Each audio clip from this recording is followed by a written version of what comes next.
So something we should really think about is how do we ensure that all learners access the material while all educators also believe in the material? So, policy from the past has shown that a STEM initiative is only beneficial to some. In addition, the Common Core, although nicely put together in terms of a nationalized program, still didn't work in terms of the policy. So one thing that we should think about for policy for math moving forward is what do all students need?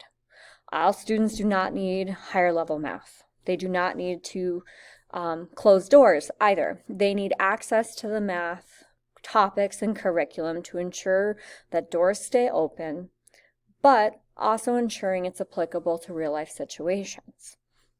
The memes of, things you didn't learn in math class, balancing your checkbook, doing your taxes, learning mortgage rates, trying to understand credit cards. All of those things benefit all learners. Students K through 12 who just want to be a part of society need to know that information. Where do we balance that with students who are going post-secondary and also need the higher level math skills? That's where policy and a nationalized system may come into play.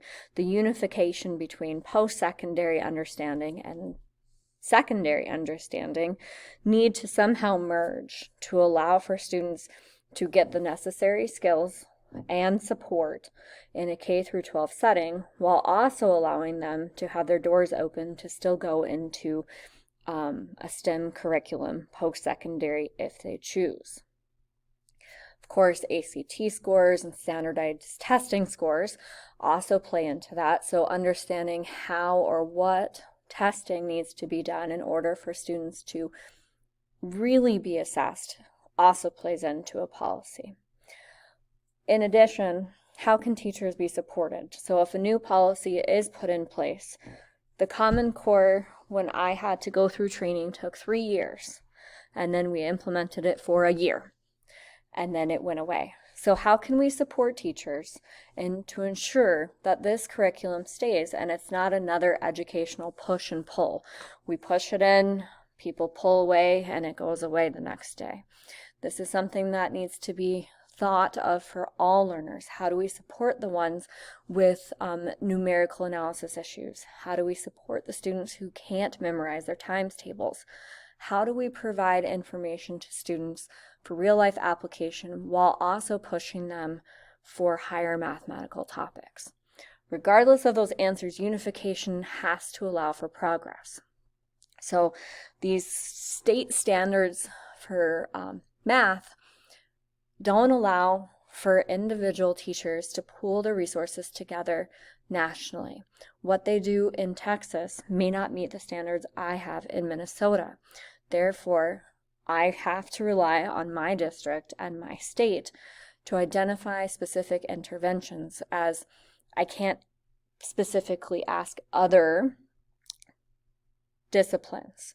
I can in terms of how do you do this, how do you reword this, but in terms of ensuring or providing accommodations and modifications and interventions to move them through the math curriculum and not have them be pulled out is something that a unification would help allow. I would argue the support and the research for math disabilities is lagging extremely, especially in secondary settings compared to reading comprehension, literacy. Math interventions and math in general, when someone struggles, research has shown that individuals say, well, they're just not good at it, or their parents weren't good at it, or they didn't get it, or they're lazy, they didn't want to memorize it. This is a stigma that we have to move forward from, but providing a unification of services may help allow for that. Additionally, it would help understand what every student needs, how to support them, and how to ensure post-secondary they move forward. So in the following readings that you're going to have and some of the things that you're going to see in this unit, you're going to kind of explore the pushback and some of the more opinionated polls on math curriculum. So I just want you to kind of take that as either a math person or not, however you are in your classroom, and just notice how polarized math curriculum can be. You know, we have reading curriculum that has been controversial in the past. Common Core really brought up the polarized issue in terms of how do we teach math. But some of the reactions math topics or math classrooms invoke is quite strong. There's a lot of ill feelings towards math as, like I said at the beginning, it's been known as a gatekeeper. It was one of those classes people struggled with or they just excelled in. And when someone does not like it, it kind of stuck with them. So some of those opinion polls are pretty harsh in terms of the curriculum and how we're treating students in mathematics.